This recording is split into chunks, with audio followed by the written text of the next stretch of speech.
Memórias de Pedra, Barra de Guabiraba.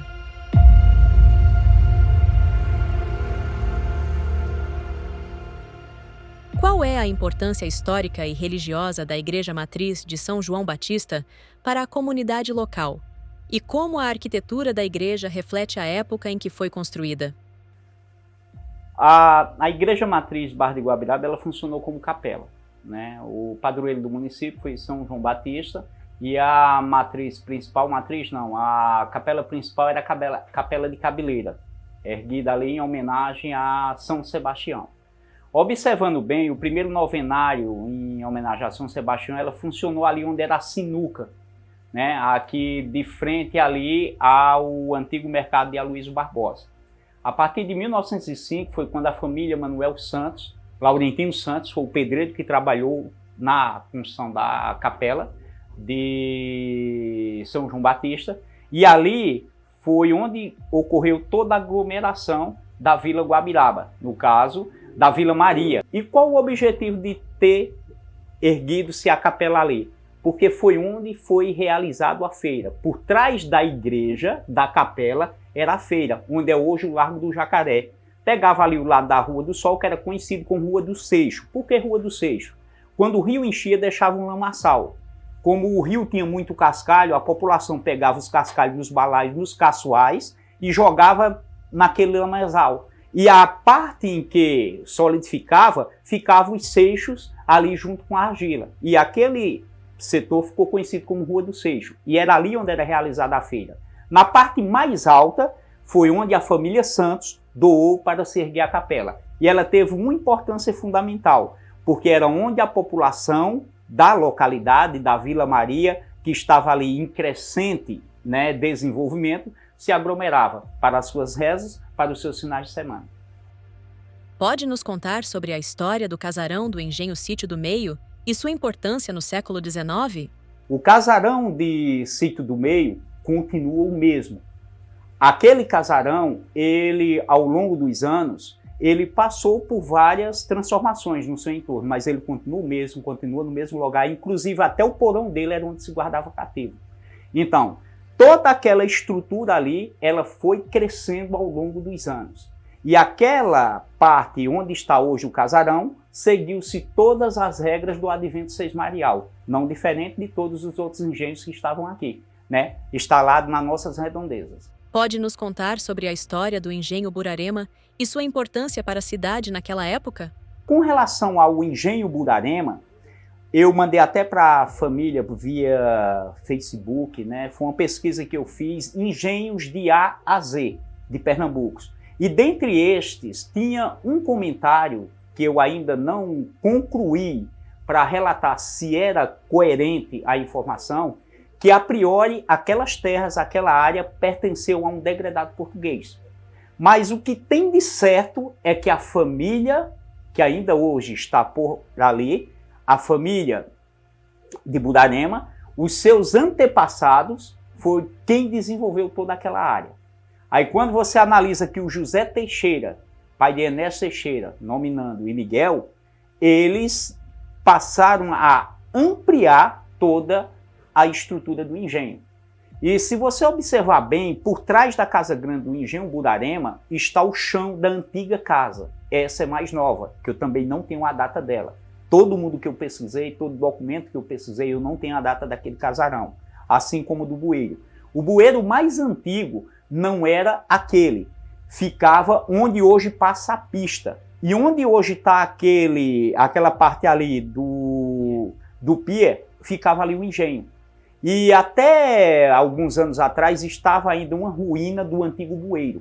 E numa das fotos que você pode observar que está ali, aqui no acervo daqui, você vai observar que essa estrutura do antigo engenho funcionava onde hoje é a PE 85. E o casarão novo que foi feito, com aquela janelinha, foi para observar o trabalho do engenho, que ele era aberto para frente do casarão. Quem trabalhou ali? Meus familiares. Tio João, minha tia Dina, né, que levava comida ali para tio João. Trabalhou ali Zé Marculino. Trabalhou ali muitas pessoas ao longo da história. Então, esses casarões, eles tiveram uma importância econômica. E qual a feitoria realizada pela família, né, ali existente? eles passaram a abrir as estradas por conta própria, para você ter uma noção, de Cachoeira do Galo, de Santa Amaro até Budarema, foram eles que abriram. Então, você indo para Bonito, observando do lado direito, você ainda vê a marca da antiga rodagem, circulando ali o Morro do 21. Toda a feitoria realizada ali, até a Rua Budarema, hoje, era uma rua de estribarias que surgiu graças ao Engenho Budarema. Não é à toa que ela é chamada Rua Budarema, o apelido dela. Porque aquelas ruas eram dos cambiteiros, que tinham estribarias ali existentes e trabalhavam para o engenho. Então, o engenho era possuidor de outros engenhos. Para você ter uma noção, a família Budarema mais tarde tornou-se proprietárias ali do engenho Arco-Íris, proprietárias também aqui do engenho Guabiraba, quando passou-se da família Amorim para a família, né, de Budarema. Então, Budarema ela teve um papel importante na produção de cana, teve um papel importante na produção de café, teve um papel importante na economia do município. E não é à toa que no hino do município tem o nome da família que era dona ali de Budarema, né? Eu até brincava com o meu amigo Totó, né, professor Totó Astrogildo, né, que é historiador. Olha, vão tirar o nome da família de vocês aí do hino da Barra. Ele disse, não, oxe, isso não pode não, que era só brincadeira, né? Pelo zelo e pelo carinho que ele sempre teve por Barra de Guabiraba. Então, eu acho que de todas as pesquisas que eu fiz, poucos lugares do município, eu acho que é o único que tem o nome dos feitores que desenvolveram algo na sua localidade e foram homenageados, né, na canção principal do município, que é o hino do município. Então, Budarema foi importante para a economia do município. E observando, ele ainda tem uma importância muito grande. Apesar de todas as suas terras serem reduzidas, que era gigante, viu? As terras de Budarema. Tinha uma grande área que foram repartidas entre seus herdeiros. Mas ainda tem uma importância histórica e também uma importância econômica para a nossa localidade. Qual a história da Casa Grande do antigo engenho Guabiraba e quais são as memórias afetivas mais marcantes dos moradores em relação a ela? Olha, vê só, eu alcancei aquela casa no período ali em que tinha as 7 casas ali da CRC, né? E se comentavam no período que ela havia pertencido a um senhor de engenho, né? A Manuel Joaquim de Amorim. E depois que eu estava me formando em história, aí fui pesquisar a fundo a história da família Amorim aqui no município, né? E chegamos à conclusão que aquele casario é um dos mais antigos ainda de pé existente. Para você ter uma noção, no advento da década de 60, adquirido todas essas terras por Cid Sampaio, o casarão ainda permanece de pé.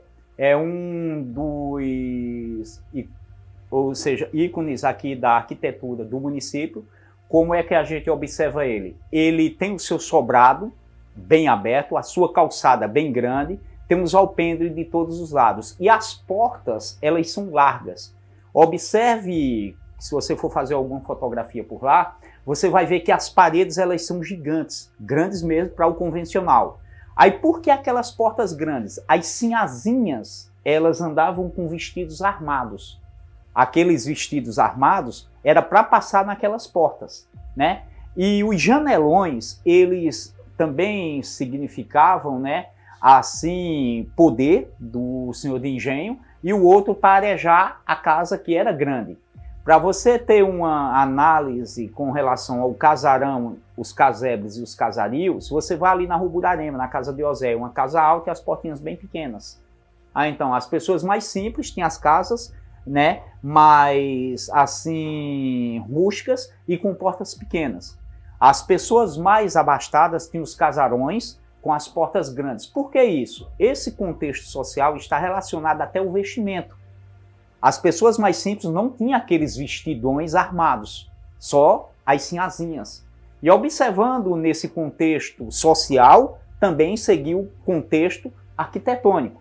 Só que a estrutura do casario era barroca. Não era um barroco rico.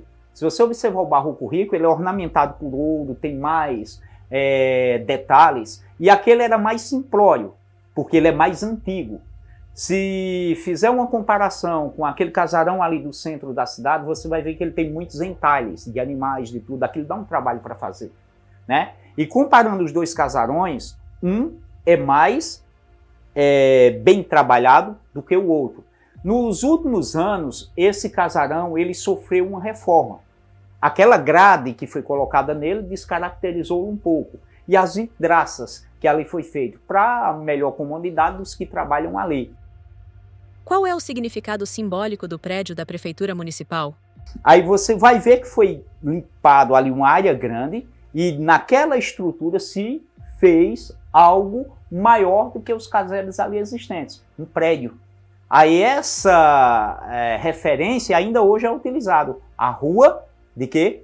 Do prédio. E tem prédios maiores hoje aqui, casas maiores do que ele, né? Aí quando você analisa que foi um marco aqui na arquitetura aqui do município, ela ganhou notoriedade naqueles casebres um pouco mais simples, ela se destacou porque está numa parte alta, se destacou porque ali a elite política se reunia ali. E para você ter uma noção, segundo Joel Bernardino de Amorim, uma das decisões de emancipação do município surge ali, dali vai para a escola, quando se recebeu um primeiro secretário de governo. Foi no terreno onde é hoje a Escola Laurentino Santos, que ele funcionava como escola. Aí ia construir a Escola Laurentino Santos para a escola dali do prédio, onde é hoje a prefeitura, se deslocar para ali. Aí, nesse intuito, se motivaram com a presença de um representante do governo do estado para elaborar, anos depois, a emancipação do município. Então, o prédio em si, ele sempre foi um marco, assim, pela grandiosidade da época, né, com relação àqueles casebres simples, e o destaque, que ainda hoje a rua recebe o nome do prédio. O senhor poderia nos contar um pouco da história de Cabeleira?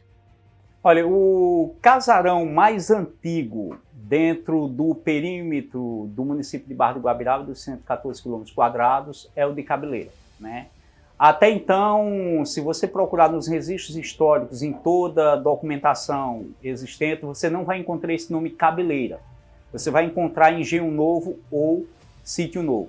Observando esse casarão, você vai ver que ele é todo na caliça, ele é rústico e toda a sua estrutura ainda é do período colonial. Ele é mais antigo ainda do que a capela ali existente. A Capela de São Sebastião, que é mais velha, por sinal, era mais velha, por sinal, do que a Capela de São João Batista, erguida aqui na sede do município, em Barra de Guabiraba, aqui onde hoje é a matriz de São João Batista. Aí, se você analisar toda a estrutura dentro do perímetro do município de Barra de Guabiraba, o casarão de Cabeleira, ele é o mais antigo. Ele, sim, tinha uma senzala propriamente dita. Ao lado da Casa Grande era a senzala. E atípico dos engenhos da região ali da Zona da Mata, que tinha uma senzala fora do casarão, os daqui, eles tinham uma senzala no porão, que era uma forma do proprietário dizer que o cativo morava na casa junto com ele, mas era no porão. Tinha porão na casa de Burarema, tinha porão no casarão de Sítio do Meio e assim por diante. Mas Cabeleira, ele tinha o cativo fora do perímetro da casa, mas era ao lado. Era a senzala propriamente dita. E o engenho de Cabeleira, ele nunca funcionou ali onde é aquele antigo bueiro que está ali na região em que está aquelas sabiás, e nem aquele galpão que está ali de frente do casarão. Ali nunca funcionou. O engenho propriamente dito era um engenho hidráulico que funciona hoje no lado do rio, onde é um bar ali existente na atualidade, do lado da ponte. E o casarão era lá em cima. A capela que foi erguida ali foi em homenagem à cessação da epidemia de bexiga, que ocorreu naquele período, a partir de 1884 até 1900. Toda essa epidemia que assolou a região tiveram como santo, né, protetor e salvador daquelas pessoas que não foram acometidas com a morte dessa peste, foi São Sebastião.